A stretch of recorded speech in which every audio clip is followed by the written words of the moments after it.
We hit continue? Mm-hmm. Okay.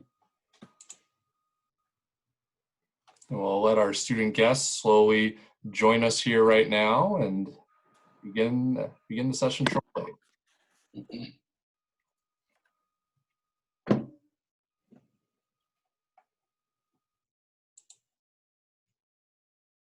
I'm on mute, but I can see there's kids coming in. So that's kind of fun to watch the slate.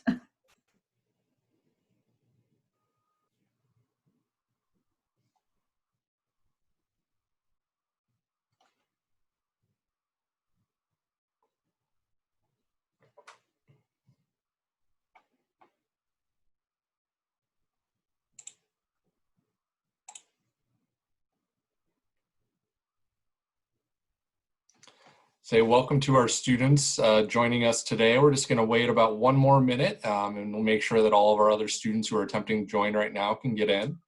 And then for those of you who are joining, just to make sure you're in the right place, of course, this is our panel talking about career services, tutoring on campus, and our student support services office at Ripon College. And they'll be talking about all the different resources available to you at Ripon. And we'll basically have a format here of about 10 minutes apiece for each of our different departments. And then, of course, we'll open it up for a question and answer at the end of the session. So that way you can ask specific questions that you're interested in learning a little bit more about.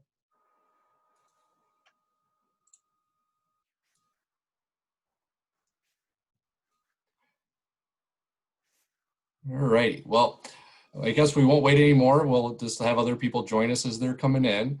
So my name is John Ingeman. I'm the Associate Director of Admission at Ripon College, and I'll be serving as your host for this session. And I'd like to pass it around to our group to introduce themselves. So Sarah, if you'd like to introduce yourself and tell us a little bit about who you are. Well, hello, everybody. I'm Sarah Hathaway. I'm the Director of Career and Professional Development here at Ripon College. Brenda? Hi, I'm Brenda Gabrielson, and I am the Director of the Franzine Center for Academic Success. Dan? Dan Kerhen, Director of Student Support Services at Ripon College. Lisa?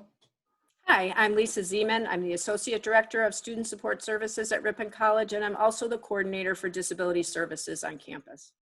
And Myra? I'm Myra Gilreath. I'm the Assistant Director of Student Support Services.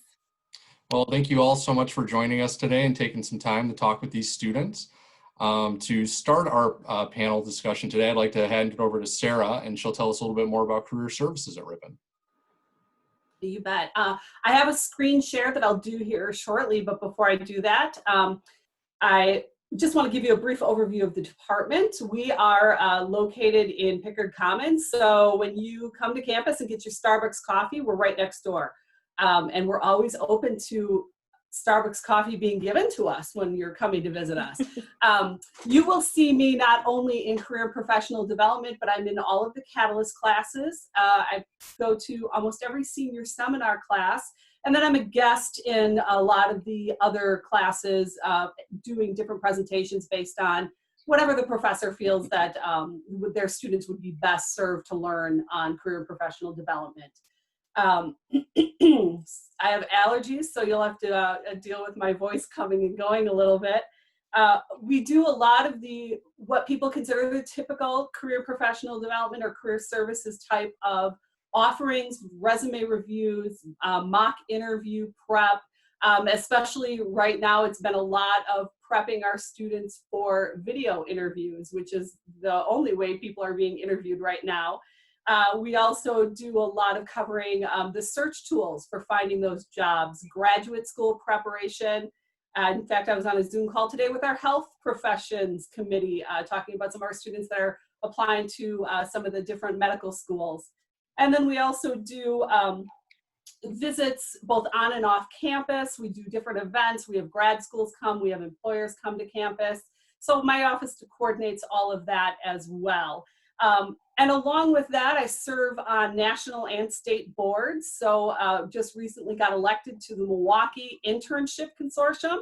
So now I'll have access to all of the companies that offer internships in the Milwaukee area and able to bring that information back to our students. But I do want to do a quick screen share. John, is that going to be all right? Yep, that's totally fine. All right, perfect. Well, let's see if it works because I have 2 monitors. All right, can everyone see? Let me open it up here. Can everyone see that? Right now we're seeing your desktop. There Oh, you go. that's not what we want. Okay, hold on a Yeah. second. No, you're all good now. If you, Oh, I'm good now? yeah. Excellent, okay. Yeah.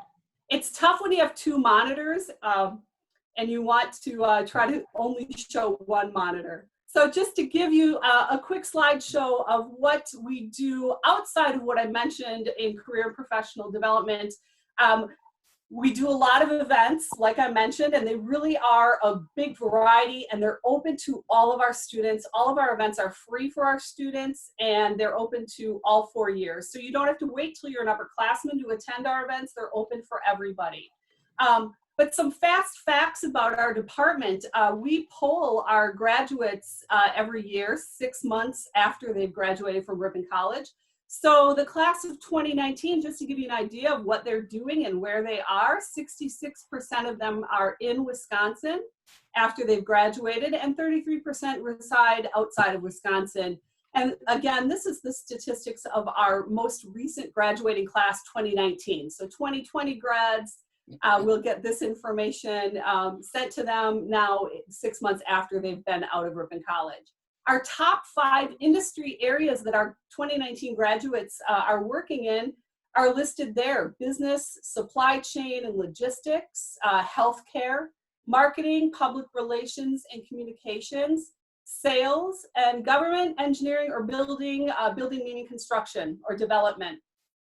And then as far as our graduate school pursuits, where our students are headed as far as programs for graduate school, the top 5 for the class of 2019 were education, athletic training or physical or occupational training, sciences, that meaning the hard sciences, your physics, your chemistry, computer and engineering, social sciences, that would be more of your psychology, and then law and medicine tied. So we have the same number of 2019 grads pursue law school as well as medical school.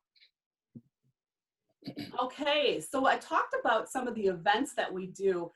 We do quite a bit, and we do a lot of them based on the feedback of our students. What do they want to see? What do they want to learn? What industries or markets are they most interested in? And we try to bring professionals to campus as well as our alumni who are in those areas because they're the ones that work in it every day. So we do Lingle Lunches every year. And basically a Lingle Lunch is just students gathering around our conference table with an industry pro and learning about, basically it's a vocab lesson. So this was a marketing 101. So the students in about 40 minutes over lunch learned what is that terminology that is most common in the world of marketing. Because even if they're not pursuing marketing, chances are they're going to interact in the workplace with people in other disciplines. So this gives them insight into that those keywords and those phrases that they're going to hear when they're talking to people in the marketing department. Like I said, we love to bring our alumni back to campus, and at Ripon we have an amazing alumni network that loves to work with our students. This was last fall. This was Alex Roizen, who's a Ripon alum, and he owns a company that works in supply chain. So he came back and he gave the students an overview lunch and learn on what is the world of supply chain? What does that mean? What does it involve and how did he get started? We also like to take our students off campus. This is our workforce, career, internship, and graduate school fair that we participate in every year. And this is something that's open to students that only attend the private college system in Wisconsin. And I'm very glad to say that of all the schools that attend this, and Ripon always brings, if not the biggest group of students, one of the top 3 biggest groups of students. And you'll see here, one of our students was talking with a representative from Amazon at that career fair. This is another thing we like to do with our alumni when they're back on campus for whether it be alumni board meetings or they're just back on campus, maybe a professor's invited them to speak in the classroom. We love to utilize our alumni in a variety of ways. So this was our Mock U event. This is where students came in and had mini mock interviews with our alumni, just to get them comfortable with the idea of that interview. They can do interview prep with me anytime, and I do a lot of that, but sometimes it's nice to have them interact and have that practice with somebody that they don't know. So this is one of our 2020 grads, I believe that's Seth Kostrowski, and he graduated. He was being interviewed by Barb Clay, who is a VP at an insurance company, and she's a Ripon alum as well. And a big group that we took to workforce, this is them at the end of their workforce career fair. So some of them were there just to understand what a career fair is about. Some of them were there looking for an internship or looking for a job after graduation. This was a group that was both, or all years were there. This wasn't just juniors and seniors. We had first year, second year as well attending this event. And then when COVID hit and shut Ripon down, we had to get a little bit creative with some of the offerings. So I did weekly chats, and my cat Gus assisted me. We would open it up for students to ask me anything that had to do with their career pursuits. You know, maybe they needed to know, if I have this degree, what kind of job can I get? Some people lost their internships, so I was giving them resources for remote internships. You know, what are those things that they could be doing that still gives them that internship ability, maybe doing it remotely. And I have to tell you, Gus was much more popular than I was for the career chats, I'll be honest. We also do a program, and this was last spring. We didn't do it this spring, obviously, because of COVID-19. But we have the Flash Internship Program, and this is a micro internship program. And we were the first in Wisconsin to do micro internships with our students. And so students spent 3 days in Milwaukee at a variety of organizations, working all day on projects or with the company representatives, and getting that experience. They had to figure out, how did they get to work? How did they get back home? They had to have that 3-day immersive experience in a micro internship format. Just to give you an idea of the variety that they had, up here at the top, these two students were working with these two gentlemen that run 2 different nonprofits in Milwaukee. And so they were understanding what they do in their nonprofit world. Down here, Carmen worked with the Water Council, which is a nonprofit organization dedicated to water resources in Milwaukee. And then Daisy here worked with an architecture firm. That architect firm does work just for colleges. And so they wanted a college student to come in and give perspective. She got to pick out some carpeting and some furniture for a campus building out in Nevada. And then we also like to do a lot of networking events, getting our students comfortable with the idea of interacting with people that they don't know in a business type setting. So this was our mocktails and mingle event. So we brought in alumni and industry pros to interact with our students, get them comfortable with the idea of, you know, how do I stand there at an event with a drink in my hand and still shake hands and talk to somebody that I've never met before. So giving them that skill set, which can be very intimidating for anyone. So we like to do it right on our campus. That's in our department at Career and Professional Development. And then we also love to feed our students for a multitude of reasons. So this was our networking dinner. We've done this one the last 3 years, called What the Fork.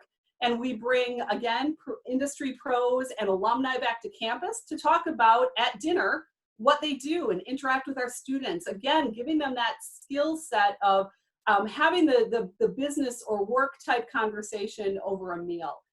So we've got 2 Ripon alum, Eric and Jack, that just graduated this past year. And they were with Philip, who works for the Bucks, and with Claudia, who works for a forensic intelligence company and is also a Ripon alumni.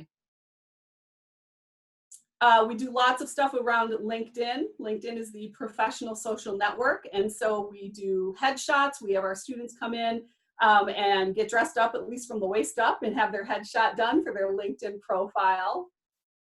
And we have employers come to visit quite regularly. So this was Acuity Insurance Company came to campus. They came to campus, they grilled up bacon, gave out chocolate, hung out with the students, and talked about what the world of insurance looks like. All right, Sarah. I'm going to cut you off real quick, just no problem. and time today. And we can maybe come back to Handshake a little bit at the end You of the bet. session today. But I want to make sure we pass it over to Brenda now, who's going to talk more about tutoring services on campus and the resources in her department. Thanks, John. So my name is Brenda Gabrielson, as I mentioned before, and I'm the director of the Franzine Center for Academic Success. And we're located in the back of the main floor of Lane Library. Before I start my PowerPoint, I'm just going to give you a little bit of background about the Franzine Center. This is actually fairly new. We opened this up in the fall of 2019. So we've had almost one whole year in our facility, minus the few months that we've been off. But we were online, so that worked out really well. So in the past, we had academic resources available to students. They were a little bit siloed or scattered throughout campus. There were some different, like a physics lab in the physics department. There were economics. There was the CLC, which was a writing center that was in a different part of campus. There was contracted tutoring in another part. And so it was our vision to combine everything together in one place to make it easy for students to get the help that they need. Whether it's to have a paper looked at, to get contracted tutoring, to have a drop-in for the quantitative drop-in and get that kind of academic help.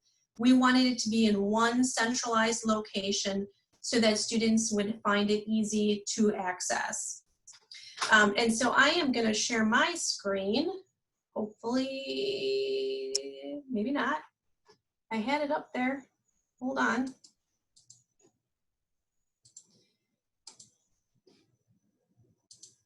Okay.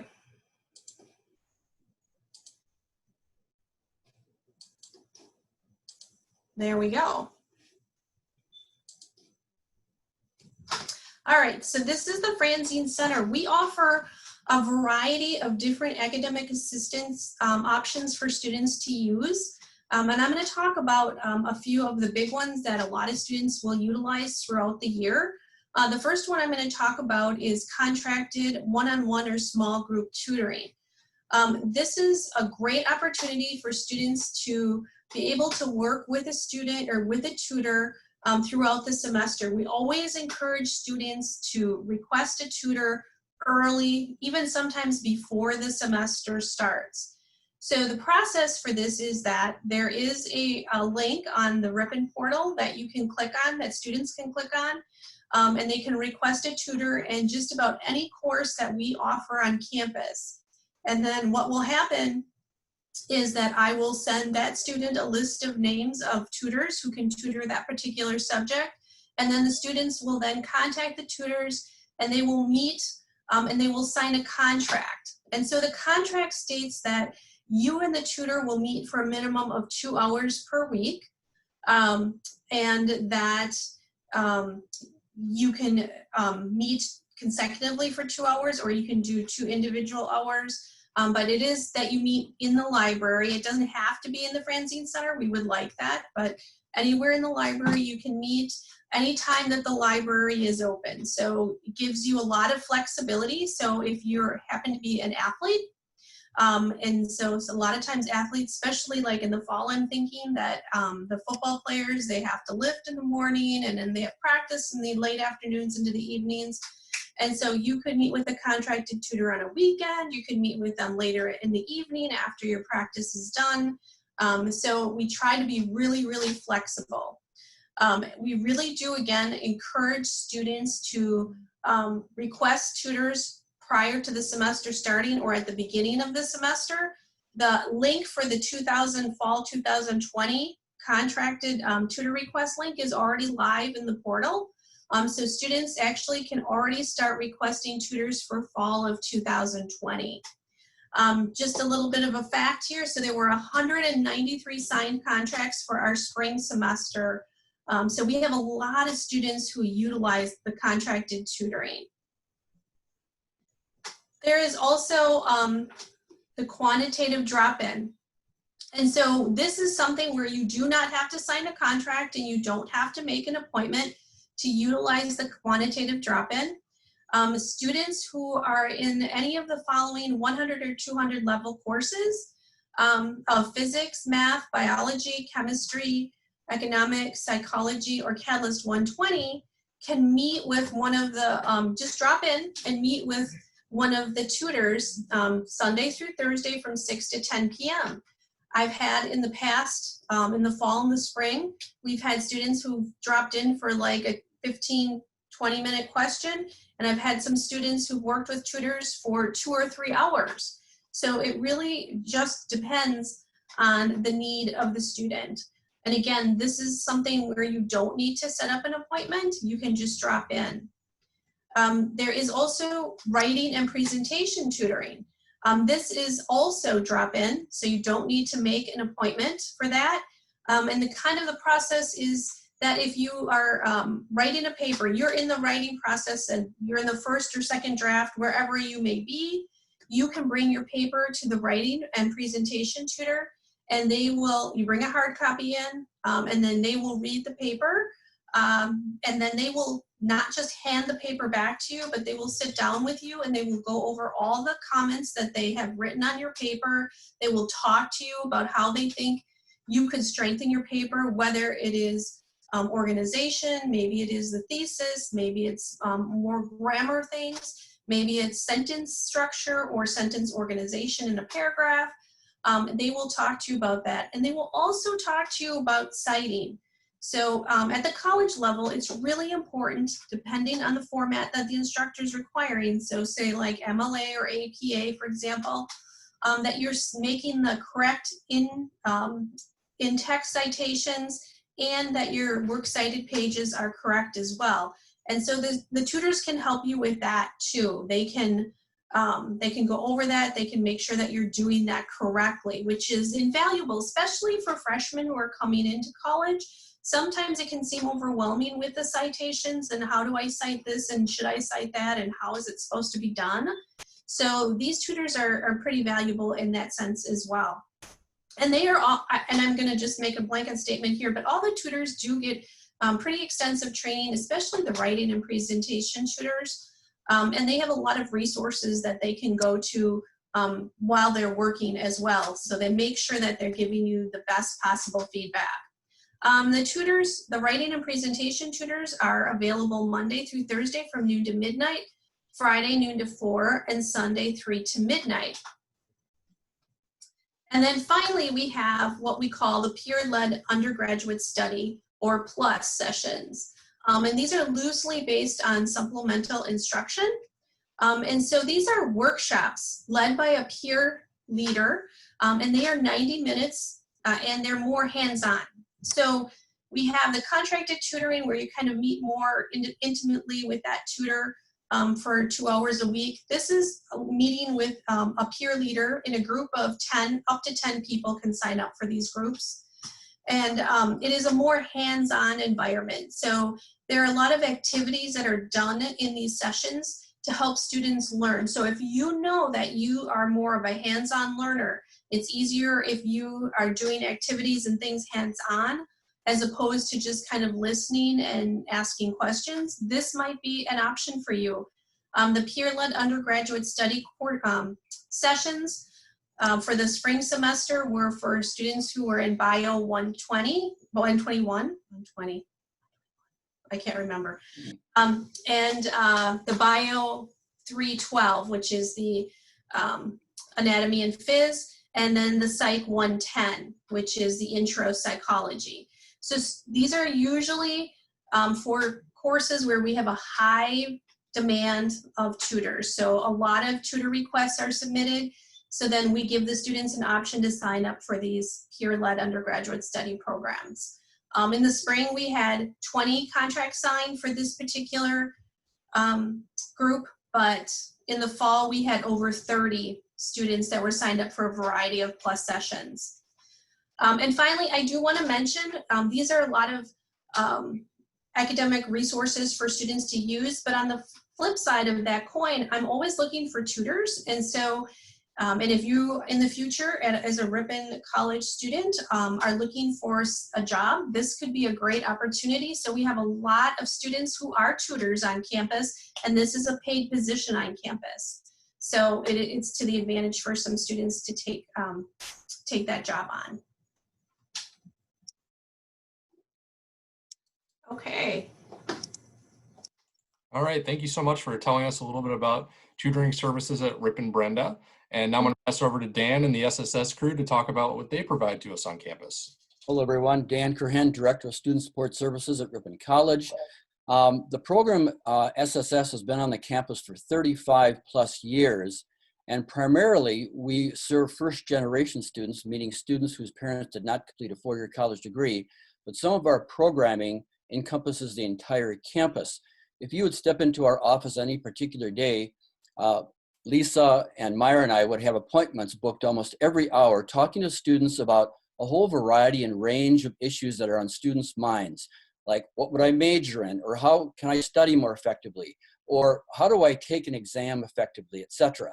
And that is one of our initiatives that we have to, this goal that we have is to make sure that we have students who are successful academically when they graduate from Ripon College. The second initiative that we have to address is financial literacy. Now, I know that financial literacy is common in high schools today, and you talk about, credit cards and credit card debt and how to balance your checkbook. Well, our financial literacy classes are much, much more extensive than that. We don't talk anything about checkbook balancing. We talk about heavy-duty investing, planning for retirement. Now, most people would think, what would an 18-year-old think about regarding retirement, right? But in this country today, half of all people, when they get to be retirement age, have very little to no savings or investments. So we want to start our students out soon, effectively, learning techniques to invest wisely. And that has helped a tremendous number of students get a really good idea on what it's going to take so when they get their first job, how they're going to invest their money going forward. And that is open to all students on the college campus. Typically, we get about 35 or 40 students to take that class. It's a 4-week class. The third initiative that we have is post-graduation success. That means sending students on to graduate school or professional school. This summer, for example, we have 6 students who are involved in getting paid research opportunities at universities across the country, even though the COVID has restricted that to having them do their research on their base campus at Ripon here. But students will be going on to graduate school, and so a good portion of our program is devoted to helping students write the main component of the application for graduate professional school and doing drafts and redrafts and edits of those applications until they're just perfect. And that has produced tremendous success with our students. Good students coming into college, they might be really good students, but they are not familiar with the process to apply to a graduate or professional school. So our program focuses that piece for students who are in their junior and senior years. I'm going to hand this off to Lisa, who is our associate director, who's going to talk about 2 other components. It's hard to talk about what we do in 10 minutes, but we'll do our best. So Lisa. So as Dan mentioned, I'm Lisa Zeman, Associate Director, and I want to talk a little bit about our Bridge program. So for students who are first generation, which by the way, I am a first generation student, Student Support Services offers an early come to college program. It's called Bridge, and it's offered right before your first semester begins. It's a fun and informative way to transition from high school to college. During Bridge, we help you build your support network by connecting you with our campus community before your fall semester begins. We help you develop skills like study tips and critical thinking techniques. You get to meet your peer contacts who are experienced student leaders who want to be part of your support network, and you'll hear more about those later. And the best part is you get to move in early. I think our Bridge students tell us that they felt more comfortable than many of their peers who arrived later than with the rest of the campus. So should you decide to attend Ripon College, watch for information about our next Bridge program. It's a great experience. It's chock full of helpful resources that our SSS students have loved and appreciated over the past 10 years. I do also want to talk a little bit about disability services. There may not be a lot of you in the audience today who are students with disabilities, but just in case there is at least one person, I do need to talk a little bit about this, so I'll try to be brief. And actually, I'm going to mention some things that will be helpful for all students.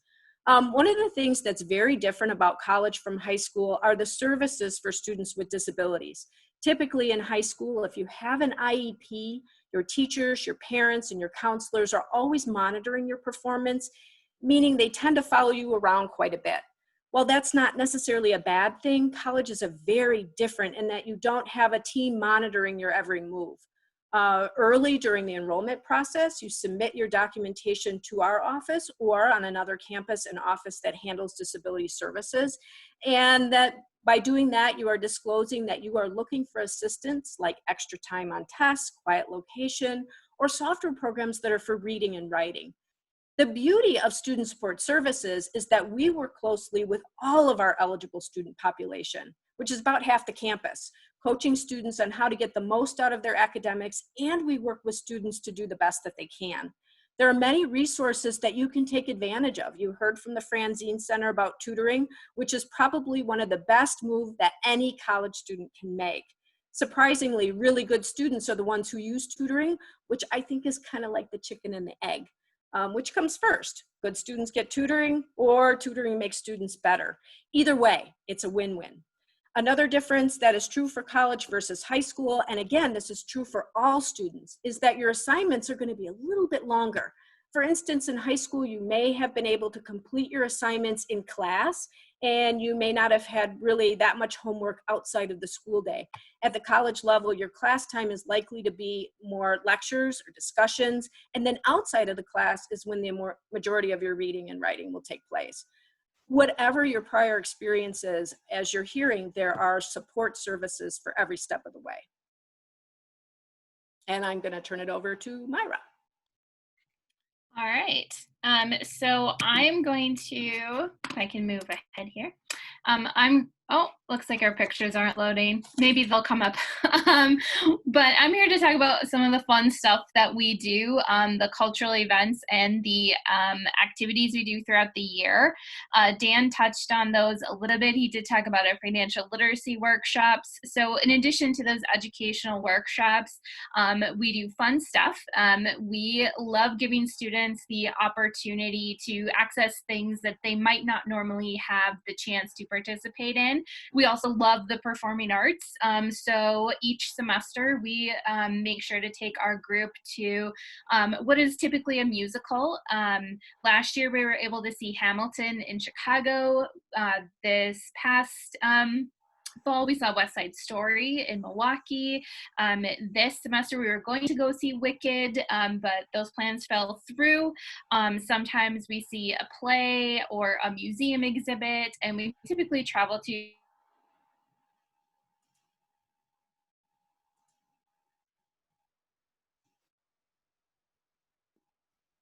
the one picture that has loaded on this slide, unfortunately, I'm not sure why that happened, is our students decorating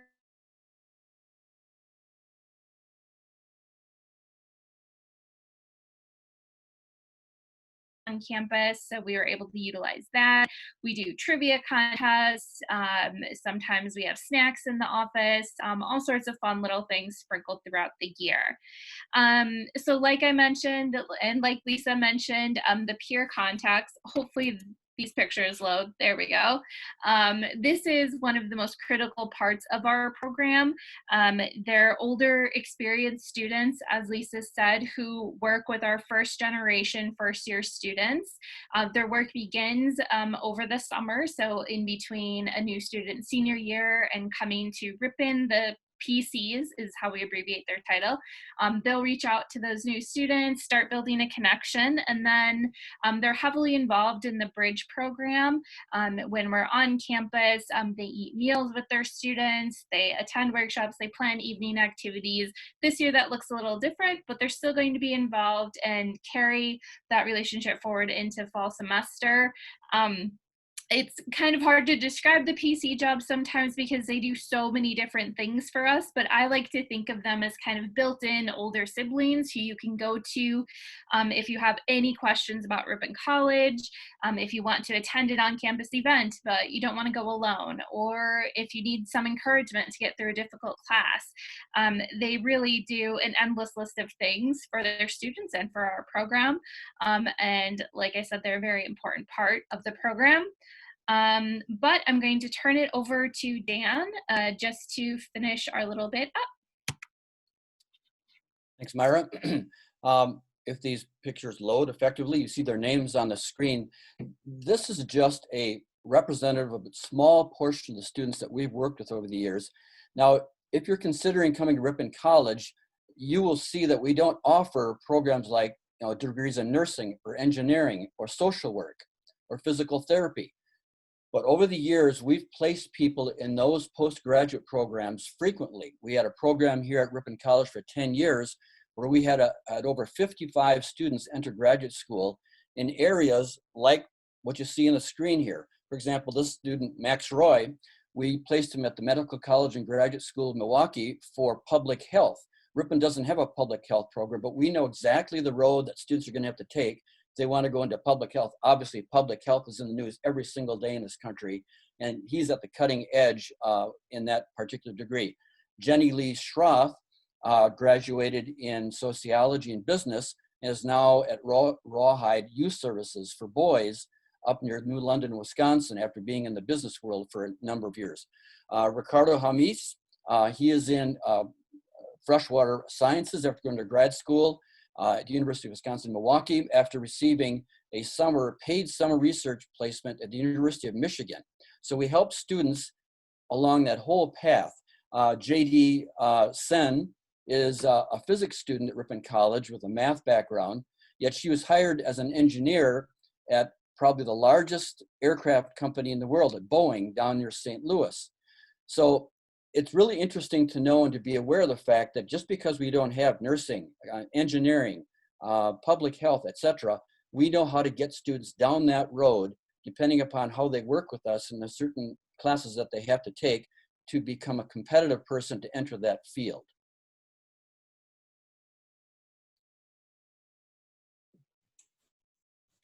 Okay, well, thank you so much, everybody, for talking about SSS and all the other important departments that we have on campus.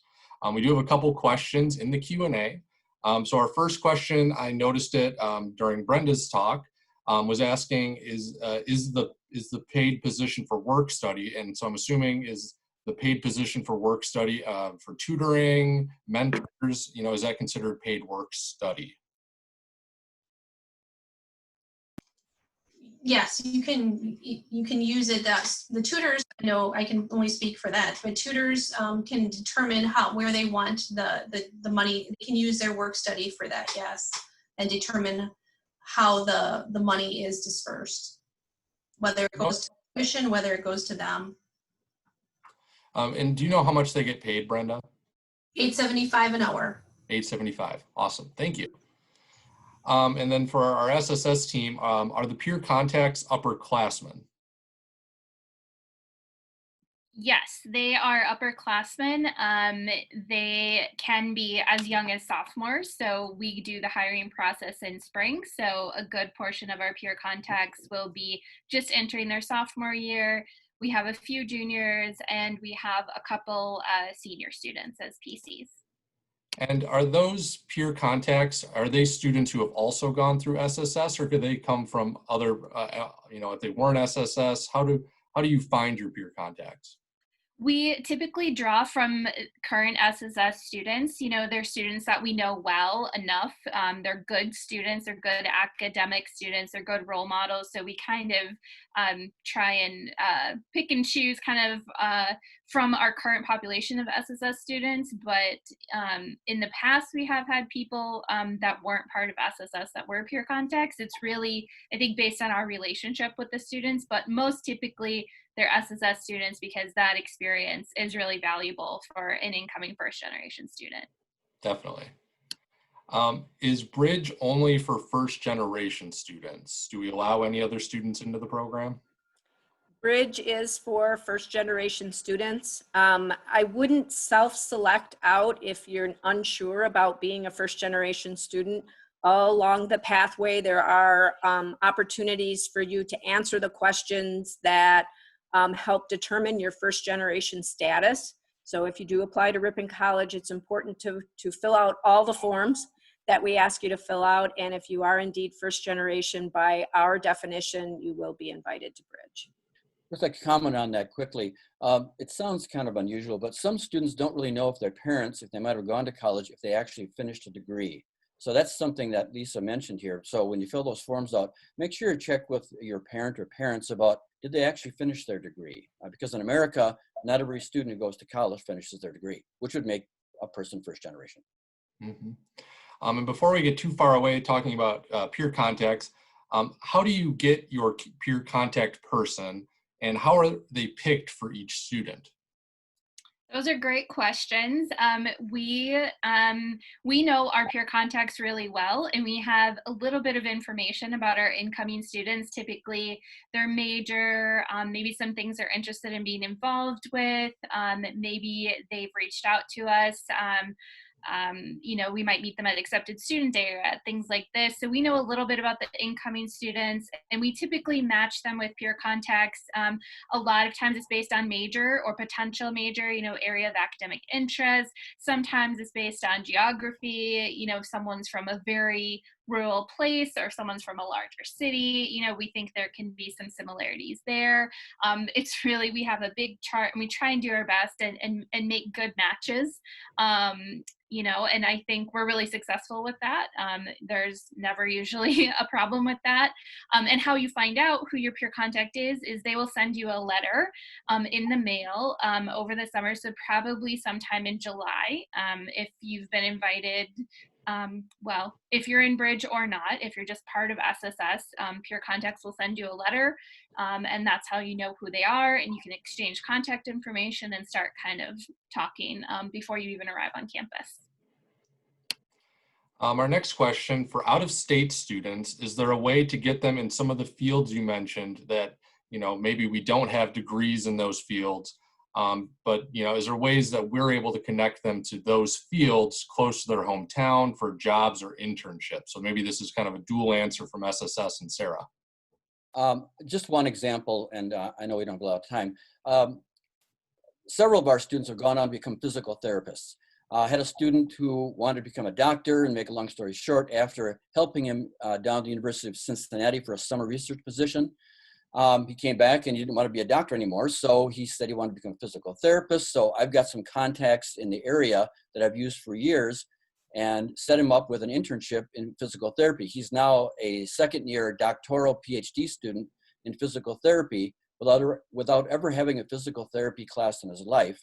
And he is getting paid, plus his school is getting paid for as he's going to school. So, with Sarah's operation and careers and our operation, we're definitely very motivated to make sure that students understand, how do you make a connection from a particular major, which might seem disconnected? How does that work to become a physical therapist or social worker or psychologist or things that we don't have degrees in, nursing, engineering, etc. Sarah, you want to comment? Yeah, short answer to the question, yes. And much like Dan said, a lot of it is the network that the college has with our alumni. We have a lot of alumni that are doing, I showed a picture of a woman who's a VP of an insurance company.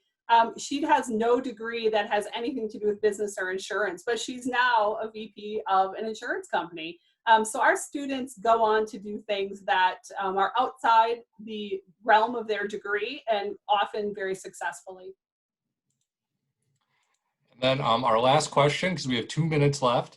Do you have to apply to be an SSS, or how do you get connected with SSS to take advantage of those services? Lisa, you want to take that? Sure. Because half the campus qualifies typically in any academic year, we reach out to our students. It's really important that we help fill in information gaps for all the students that are first generation. So really the application process is connecting with our program, coming in, making appointments, meeting with us, hanging out in the office, which after COVID may look very different, but it's not necessarily we accept you and reject you process. It's more, what do you want help with? Where do you want to go? We do a lot of that coaching, that we have time to spend with you. Like Dan mentioned at the beginning of our presentation, we're in appointments with students all day, helping them uncover, figure out, find out what jazzes them, what they're passionate about, so that they can make those connections and become what they want to be when they graduate college. Awesome. Well, again, I just want to say thank you all for taking time out of your day to participate in this panel. For all of our student guests who are joining us today, we are going to be transitioning over in a few minutes to our student panel. So we're going to have some current Ripon College students available for you to chat with, ask questions about their experience. If you'd like to go back, we've been recording this video and we will upload it to YouTube within the next few days if you want to go back and watch it over for material. But everybody here on this panel is incredibly helpful. Their email address is readily available on our website if you'd like to connect with them, or if you'd like to contact myself or Jill, who have been sending you emails about our sophomore junior open house. We're happy to connect you with anybody so you can learn more. So again, I just want to say thank you so much to everybody for taking the time, and we look forward to connecting with you more in the future. Thanks, John. All right, thank you everybody. Thank you, John. Rest of your day.